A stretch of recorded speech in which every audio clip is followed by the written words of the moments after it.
from the blackest corners of your mind, they call, pulling you deep into shadow, twisting your senses, keeping you from sleep. It's time to face your darkest fears. This is Tales to Terrify.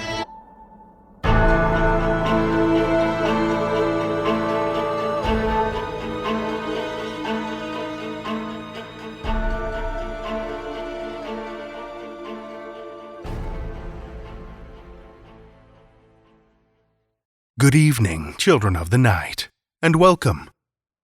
Before we do anything else, I just want to remind you that we're still open for submissions. So if you're a horror writer yourself, or maybe you've got friends, family, neighbors, acquaintances, or co-workers that like to write dark and disturbing fiction, well, we want to read it. I asked our editors if there's anything specific they've been craving in the submissions, and so far the top runners are nautical horror, haunted houses, and cats. Bonus points if you somehow weave all three together. I don't know, haunted houseboat filled with mercats? Who knows? Could be the next thing. TalesToTerrify.com/submissions will give you all of the details on what we've been looking for and how you can submit, and link you right to our submissions platform. If you've ever been tempted to share the terrifying darkness that lurks in the furthest corners of your soul, well, there's no better time to unleash it on the world.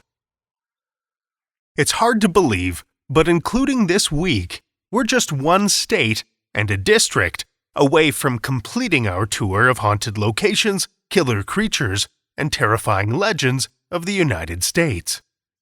We've come a long way from where we started in Virginia on the East Coast. More than a year has passed since we first packed our bags and hit the road together.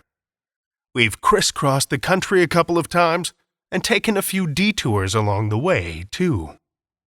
I hope you've been enjoying our road trip through the dark and disturbing, because if you're up for it, I'd love to take you into my neck of the woods, share with you some of the darkness that lurks beneath the friendly, polite exterior of the Great White North, Canada. But before we head off on the next leg of our journey into dark places, we're going to cool our heels for a couple of weeks. Camp out, restock, resupply, and re-energize. Maybe find ourselves a nice, abandoned cabin in the middle of nowhere and get a warm fire roaring to spin some yarns around. But I better not get too far ahead of myself. We've still got a few stops to make yet. We did our best a couple of weeks ago to get out of the cold and snow. But this week, we're going to dive right into the thick of it. More than any state in the U.S., Alaska holds the distinction of being the most remote and unexplored. Vast swaths of land haven't even been stepped on by a single human foot, and it seems nature may be more than happy to keep it that way. In 1972, Hale Boggs, U.S. House Majority Leader at the time, and Congressman Nick Begich boarded a small Cessna. The trip was a relatively short one, flying along the southern edge of Alaska from Anchorage to Juneau, a quick and easy flight. Except the plane never arrived. In fact, the aircraft literally seemed to disappear without a trace. When the plane failed to land in Juneau, the disappearance kicked off the largest search and rescue mission ever launched up until that time. For more than a month, 40 military aircraft and 50 civilian planes scoured the area, totaling 150 days' worth of combined flight time and more than 32,000 square miles covered. They turned up absolutely nothing. No wreckage, no scrap metal, no impact site or line of broken trees where a plane may have gone down. Not so much as a whisper. But while they've been unable to find the plane and its occupants to this day, rescuers did manage to stir up something: interest in what's become known as the Alaska Triangle. To date, more than 16,000 people, from hikers and tourists to airplane passengers to locals and researchers, have gone missing in this cross-section of Alaskan wilderness, a rate that's more than double the average for the rest of the country. And while the vast, untamed wilderness, predatory wildlife, and harsh weather conditions can no doubt account for a healthy majority of those disappearances, if the legends are true, there's plenty else to be afraid of in the Alaska Triangle, and not all of it is what you might call natural. Long before Western cultures even landed on North American shores, the Inuit people of the North lived in relative harmony with a very different kind of people. The Tornit, or Alaskan Bushmen, no relation to the TV show, were huge, hairy people with long legs and arms and enormous strength. The Inuit and the Tornit shared hunting grounds, and for the most part simply kept to themselves. But the Tornit's curiosity got the better of them. For all of their strength and stature, the one thing the Tornit didn't have was the ability to build kayaks. They would watch the Inuit paddling around, traversing the sea and inlets with ease, fishing in the open water, and hopping from island to island. In their jealousy and curiosity, the Tornit would sometimes sneak into the Inuit camps and steal their boats. But when a Tornit stole a young Inuit's kayak and sank it by accident, the boy couldn't contain his fury. He snuck into the Tornit's tent that night and cut his throat. Scared this was just the start of the growing fury of the Inuit, the Tornit people packed up and left. Occasionally, people still encounter the Tornit, large figures lumbering between trees. Some even claim to have captured images of them, haunting grainy photographs with labels like Sasquatch and Bigfoot. But any lone wanderer unlucky enough to run into a torrent in the depths of the wilderness rarely lives to tell the tale. More often than not, they're found mangled, bodies broken and contorted, as if viciously twisted by impossibly strong hands. The Tornit are far from the only creatures you should fear in the wilderness of the Alaskan Triangle, though. The region is huge, encompassing everything from dense mountain woodlands to barren tundra, immense icy glaciers to windswept rocky coastlines.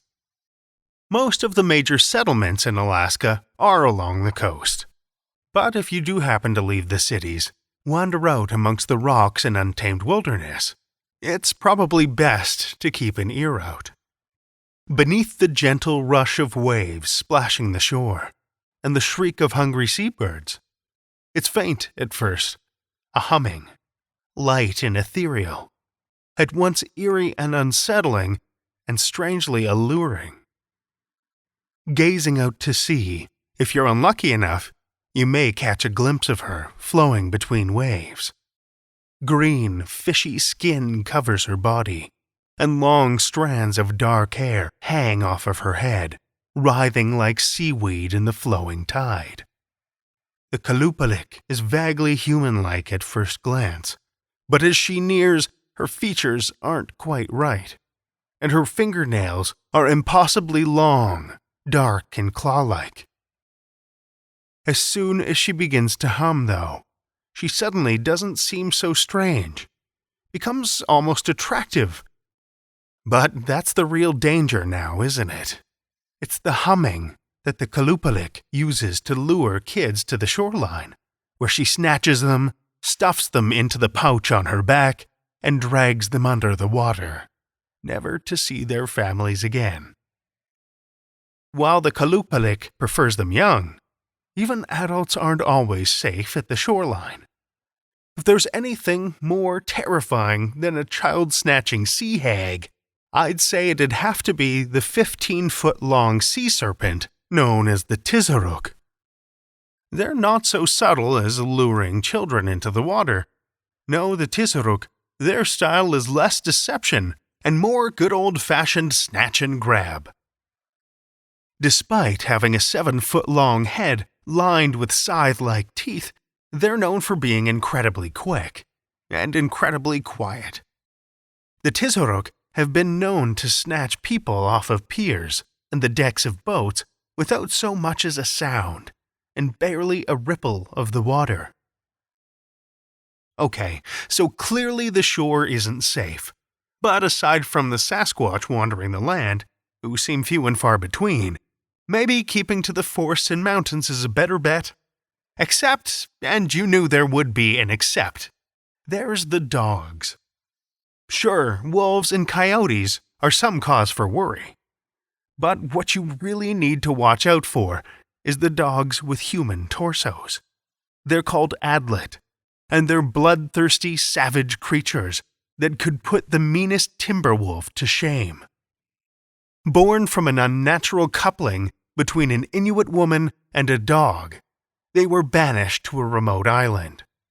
Every day their father, the dog, would swim to the mainland, where their human grandfather would fill a pair of boots with fresh meat for the family, place them around the dog's neck, and the dog would swim back to the island. But one day, tired of supporting his daughter and angered by the dishonor she'd brought on their family, the grandfather filled the boots with rocks. And on the way back to the island, the dog drowned. Heartbroken, the Inuit woman did the only thing she could think of to protect her kids from starvation. She sent them to the mainland to fend for themselves. Once there, and with no experience of the wider world, they ran wild, killing and eating nearly anything that crossed their paths. That and making more adlet. Between the weather, a huge list of both natural and supernatural creatures, and the general remoteness and isolation of the landscape itself, there are no lack of things just waiting to wipe you off the face of the planet and the Alaskan Triangle. And that doesn't even take into account theories like electromagnetic vile vortexes, places where the Earth's energy behaves strangely, or the old idea of nature fighting back against the abuses of the human race. No matter what the reason, it's hard to ignore the seeming contempt the area has for the human race. As one article I read put it, underneath that massive blanket of snow and rock likely lies one of the largest and best preserved mass graves in the world. And if that thought isn't creepy enough, let's get on to some fiction. Our first story for the evening comes from Daniel Lasainte, who, quite simply, is a writer from Cincinnati, Ohio. Children of the night, join me for Daniel Lasainte's Le Tourbillonnant, a Tales to Terrify original.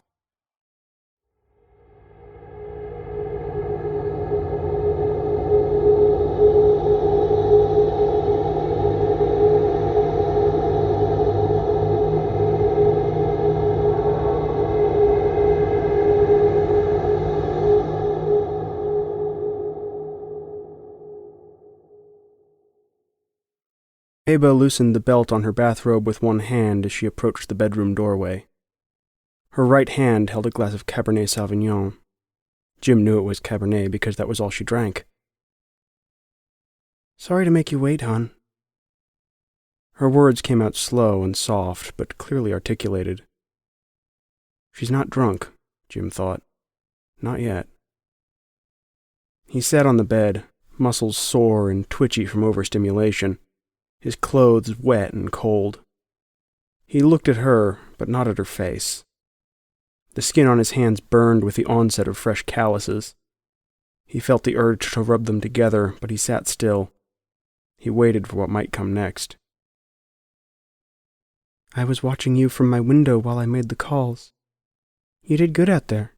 It looks good." A slight pause. He expected her to ask questions, to double-check his work. Was everything put away? Did you make sure? Instead, she continued. "Jenny sounded happy, just like I predicted." A snort of air through her nose. It sounded stuffy, as though she had been crying, but he knew she hadn't been. His mom and dad, they didn't seem surprised. They knew it wasn't the first time. Grandma sounded relieved.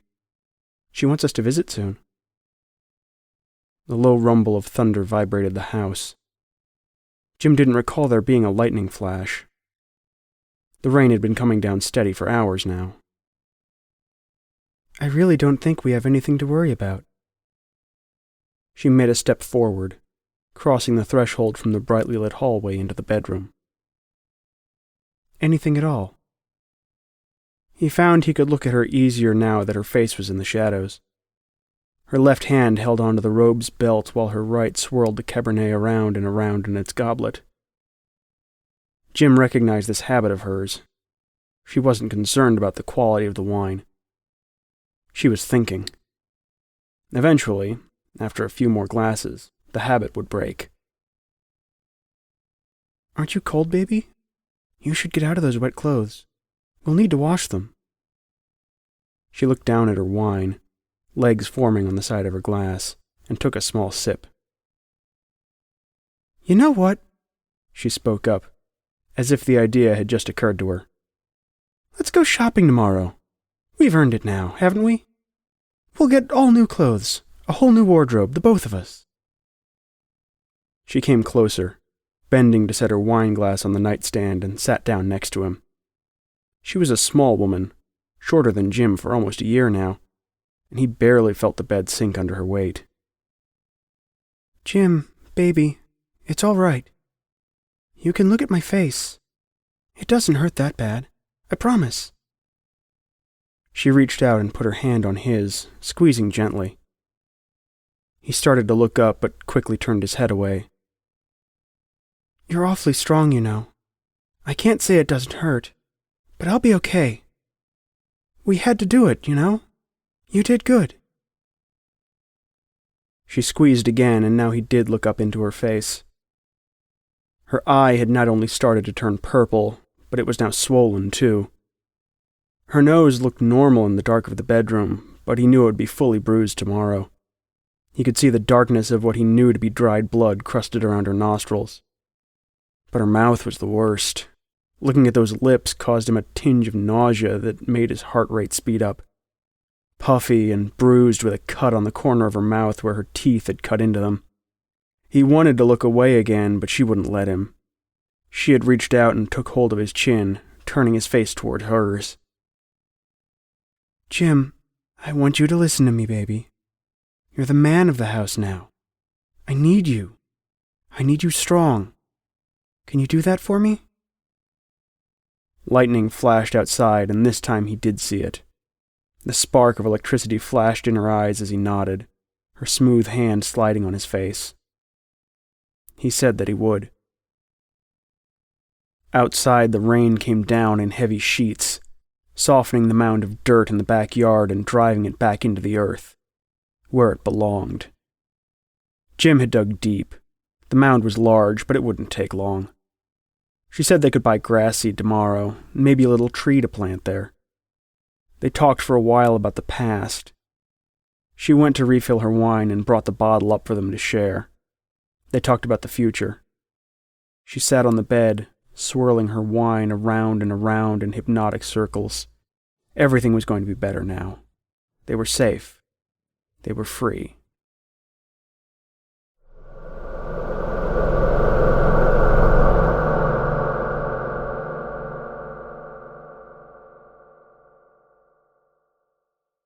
That was Daniel Lesaint's Le Tourbillonnant, as read by Anthony Babington.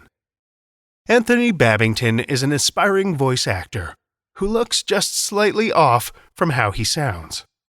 From his secret volcano lair in Minnesota, he narrates podcasts and leases his soul to corporate America. He has previously recorded for Far-Fetched Fables, Starship Sofa, and the Cursed Inn podcast. He can be found on Twitter as @AlephBaker. Thank you, Anthony. Our second story this evening is from Dave Ring. Dave Ring is a 2013 Lambda Literary Fellow and co-chair of the Outright LGBT Book Festival in Washington, D.C., who has recently placed stories with the board gaming anthology Tabletop Tales and Mythic Magazine. He is also the editor of Broken Metropolis, Queer Tales of a City That Never Was, an anthology forthcoming from Mason Jar Press. Listen with me, children of the night, to Dave Ring's The Salt Witch, first published in The Audient Void No. 7, January 2019.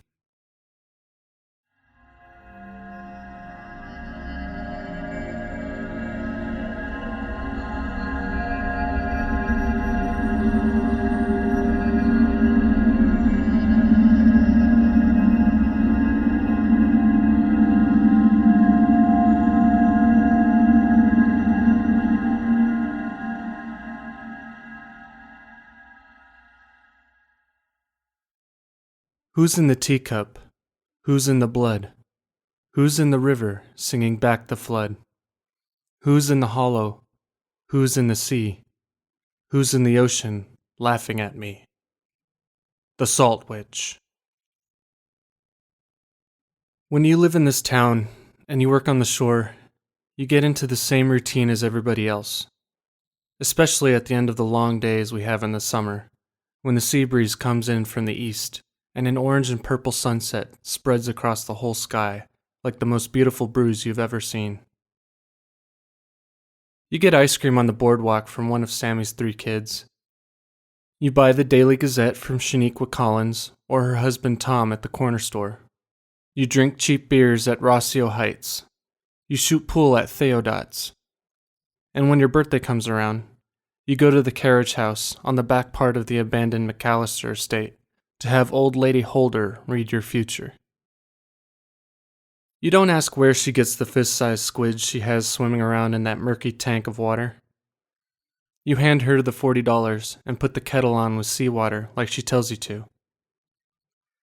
You watch her as she rolls up her sleeve and sticks her whole arm in that tank, digging around until she finds the one that speaks to her, she says. You don't flinch when she pricks your finger with the shark tooth around her neck. You don't tell her about the one you have around yours. You assume she knows. You watch as she counts out 8 drops of blood. And when you drink it, you don't think about the squid ink or the blood or the salt. You drink it until she tells you that you drank enough. When old lady Holder dumps out the rest of the teacup on today's copy of the Gazette, gets out her reading glasses and peers at what she sees there, you hope that your future will say, "Not yet."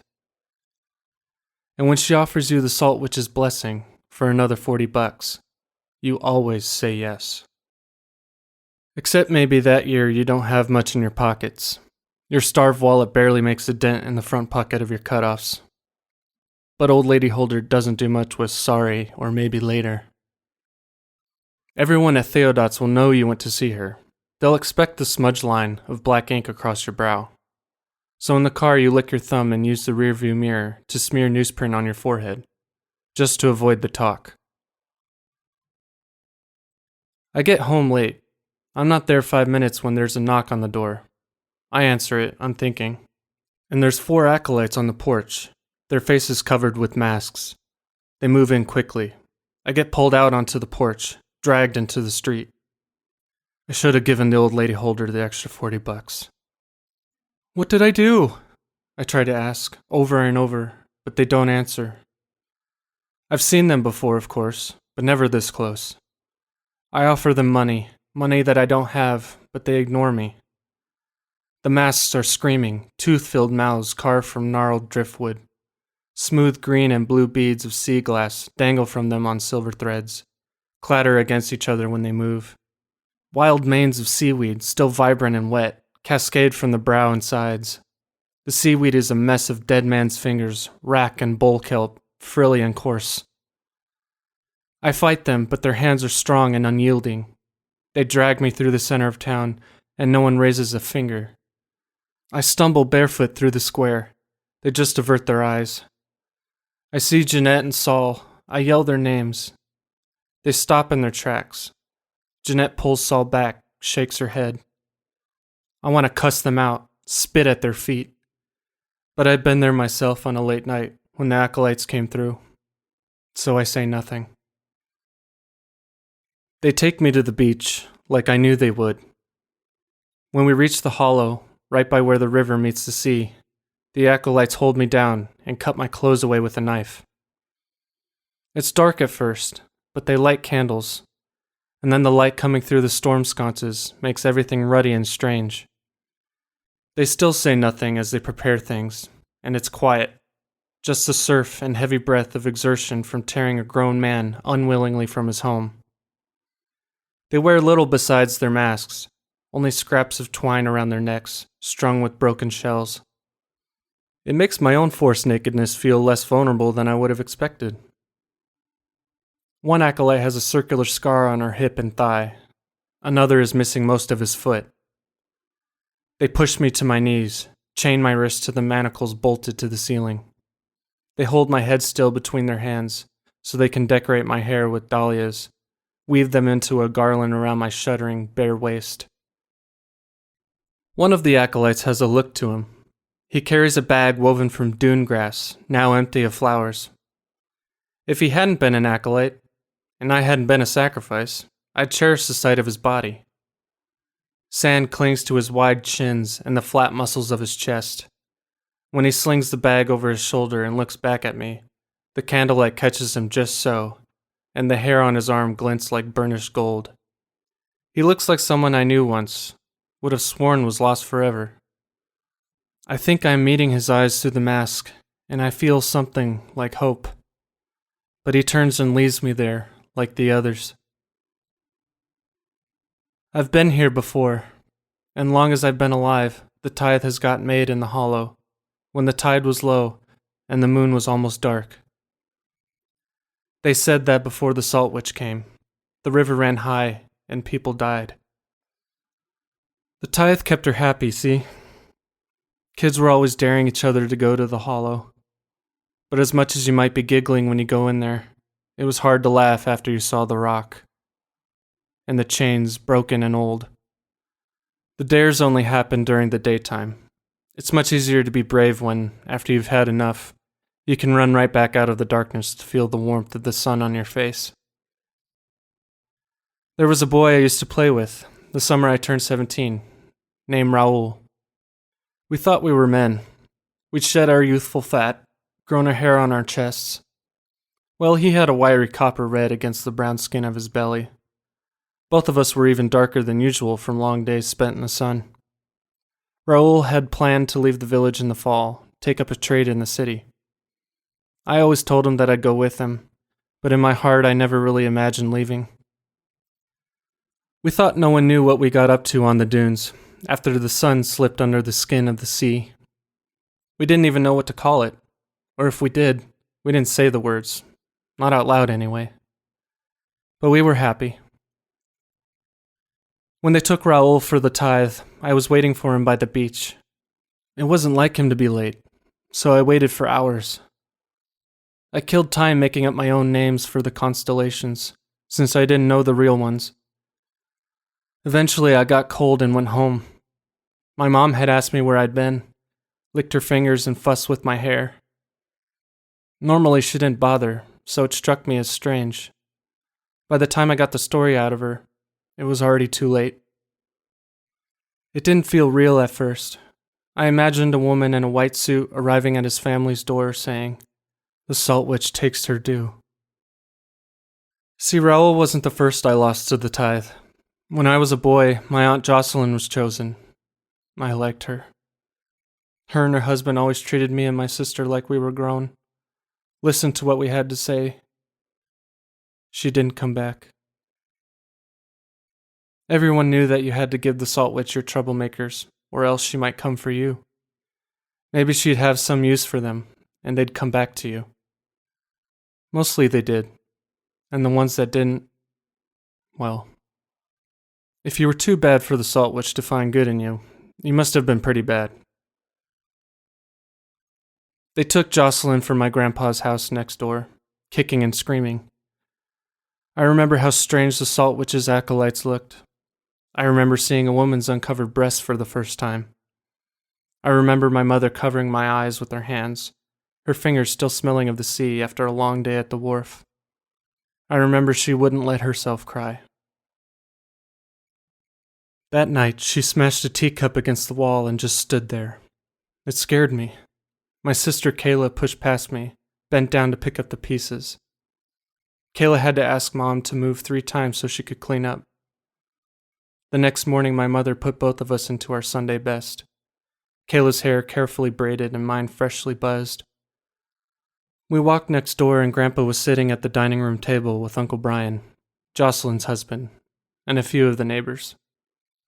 All day, folks dropped by in 1s and 2s, bringing biscuits and casseroles. It was like a wake without the funeral. We played hearts and whist for hours, stopping whenever someone knocked at the door, waiting for something. We were there long after the sun went down. Kayla managed to pour sweet tea all over the cards, so I had to jump up to get another deck from our house.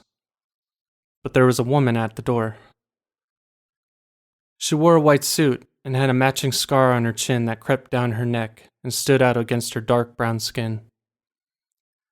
She said hello, I think, but my tongue wasn't working, and then my mom was there saying hello back. She didn't bring food like the others, only a big white flower, and a shark tooth strung on a cord. My mother didn't want to take it, but the woman insisted. "She's not coming back," my mom said, like she wasn't sure, testing the waters. "The salt witch takes her due," the woman said. My mother asked the woman to leave, just like that, real direct. I'd never seen her be so rude to someone. She threw the tooth into the trash after the woman left, but as soon as I was alone, I fished it out. The tooth looked old, but I cut my finger testing the edge. I pulled it over my neck and tucked it in so no one would see it. That shark tooth still hangs there now. It was the only thing of my own that the acolytes left me with. The day after Raoul was taken for the tithe, I made a green bean casserole for the first time and brought it to his house. No one had answered the door when I knocked. The screen door had an awful creak. There were 3 casserole dishes already on the kitchen table, each covered in foil. I put the dish on the table and crossed my arms. Without it in my hands, I abruptly felt like an intruder. I picked it back up and stepped into the hallway. Frames filled with Raoul's face covered the walls. When the parade of photos stopped, I looked up and saw his mother bordered by the shiny wood of the door frame. She was rubbing her hand along an old scar she had, an imperfect circle that ringed her shoulder and climbed up her jaw. I knew her even without that white suit. "She wouldn't take him," she'd said, distraught. "She didn't want him." I remember the sound of the casserole dish shattering on the floor. I don't remember leaving. I haven't thought about Raoul in a long time. It had been easier not to. Could that have been him amongst the acolytes? Couldn't have. It was stupid to think so. My knees dig into the cracked, dry skin of sand that lines the floor of the cave. I feel cold and exposed. The tide is getting closer and closer to drowning me. By the time the water's first touch comes, coolness licking at my knees, I actually welcome it, a break in the tedium. Something to focus my attention on instead of the memories and the numbness plaguing my fingers. But the water rises, slides up above my bent knees, and retreats. It courses above my thighs, dashing me backwards against the rock. The manacles pull at my wrists overhead. It comes again even higher, and it knocks the wind from my gut. The manacles cut into my skin, and blood streaks my arm from wrist to elbow, the blood gleaming nearly black in the light. The water surges higher and higher now. Even when it retreats, it's still at my waist. It snuffs out one candle, and then another, filling the cave with a sweet, acrid smoke for a few moments until once again all I can smell is overpowering salt. The water puts out the last candle, and I'm almost grateful. This will be over soon. Things move in the dark water. I feel tiny mouths of fish nibbling at my legs, my chest. All I can do is thrash and shout, and try not to swallow the brine, press my mouth to the rock above me to gasp for air. I snatch at thin scraps of breath, take in burning gulps of seawater. Something large brushes against me. I can't see it, but I feel it. Hide scratchy, like Velcro. Shit, they're coming early tonight, I hear. Hands from somewhere behind me grip my arms. It was the acolyte, the man from earlier, still wearing that awful mask. He opens the manacles, pushing me towards the entrance to the hollow, towards the sea. My arms burn after being held up for so long. Stop fighting it, the man says around mouthfuls of water. Let the salt witch take you. His hands caress my chest, and I lean back against him, even as I'm close to drowning. I can feel his arousal against me, insistent despite the cold water, and I'm caught for a moment between this watery death and a memory of dune grass and sweat. Who are you? I ask, voice breaking. He is quiet behind me, but I need to know. I turn and pull away his mask. It isn't Raoul. It's Tom fucking Collins from the corner store. A moan escapes my lips before I can stifle it. The things in the water knock into me, sweep my feet out from under me. I pull in one last breath, filled with the taste of the salt-drenched ceiling above me. Before I'm under, torn away from Tom and his cheating dick. I feel the air burn in my chest as we fight through the surf. I hold on to something. Without that burn, there's nothing but darkness and pain and water and the memory of air. It drags me deeper. Teeth tearing bloody rents in my side. Shapes buffet me, skin like scraping sandpaper. Something pulls me close, huge and slick and writhing, and a blood-warm current washes over me, sticky and thick. I inhale again, unthinking, and I take in water. And ink, I realize. The warmth was ink. I feel my lungs collapse. The world dilates around me. My eyes burn with silt until a second eyelid, clear and filmy, bursts itself and descends to shield my irises. My lungs are empty, but my body still breathes. A monstrous shape, opal-shelled and roiling with tentacles, shelters me from the flitting shadows of sharks, more than I could count, circling and hungry. The salt witch holds me beneath her mantle in one sucker-covered arm and thrashes at the sharks with her massive tentacles. The blood seeping from my wounds spreads around me in a black nimbus. I see the sharks dart closer, made brazen by the taste of it. She loosens her grip on me to fend them off. I pull that shark tooth from my neck, clutch it between my fingers the way I hold my car keys in dark parking lots. I don't know if I'll ever have this chance again. Who would they bring a white flower to? Above my head, just where the salt witch's mantle looms over me, is her huge, unblinking, iridescent purple eye. She pays little notice to me now, intent on the sharks harrying her, the salt witch and her rivals. The smallness of it all crushes something in me. I press my hand to the wound at my side, vision blurring. Someone with ideals worth dying for will break this tie. Someone who doesn't care about the flood. Someone who doesn't care if Tom Collins gets his cheating ass put on blast. But me? No. I wait for it all to end and let the tooth fall to the muddy ocean floor, imagining myself in a colorless suit, knocking on a door.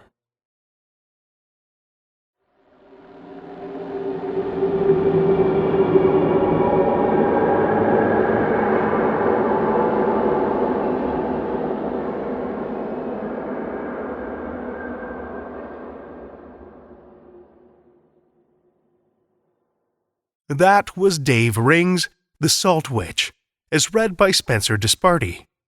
Spencer DiSparti is a poet and musician who lives in Phoenix, Arizona, with his wife and whirlwind of a son. He has narrated for Pseudopod, Starship Sofa, and Escape Artists. You can find his music at soundcloud.com/descendantofnix. Link is in the show notes. Great to hear from you again, Spencer.